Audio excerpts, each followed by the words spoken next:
లోక్సభ ఎన్నికల మేనిఫెస్టోను కాంగ్రెస్ పార్టీ ఈ రోజు విడుదల చేయనుంది. యువత, మహిళలు, రైతులు, కార్మికులు, బడుగు బలహీన వర్గాలకు ప్రాధాన్యమిచ్చే అంశాలను ఇందులో ప్రస్తావించనుంది.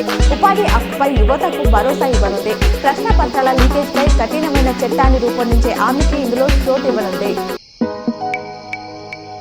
ప్రముఖ తెలుగు న్యూస్ యాంకర్ శాంతి స్వరూప్ కన్నుమూశారు. గుండెపోటుతో చికిత్స పొందుతూ హైదరాబాద్ యశోద ఆసుపత్రిలో తుది శ్వాస విడిచారు.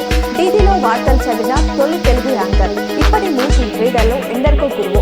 1978లో న్యూస్ చదవడానికి జాబ్లో చేరిన ఆయనకు వార్తలు చదివేందుకు 1983 వరకు వేచి చూడాల్సి వచ్చింది. బాబు జగ్జీవన్ రావు జయంతి సందర్భంగా నగరంలోని సుభాష్ నగర్ రైల్వే కమాండ్ చౌరస్తా వద్ద ఎంపీ అరవింద్ ధర్మపురి పాల్గొని విగ్రహానికి పూలమాల వేసి నివాళులర్పించారు. స్వతంత్ర సమర యోధుడు, మాజీ ఉప ప్రధాని, కేంద్ర మాజీ మంత్రి బాబు జగజీవన్ రామ్ జయంతి సందర్భంగా బాన్సోడ పట్టణంలో ఆయన చిత్రపటానికి మాజీ శాసనసభాపతి, మాజీ మంత్రి, బాన్సోడ నియోజకవర్గ శాసనసభ్యులు పోచారం శ్రీనివాస్ రెడ్డి పూలమాల వేసి నివాళులర్పించారు.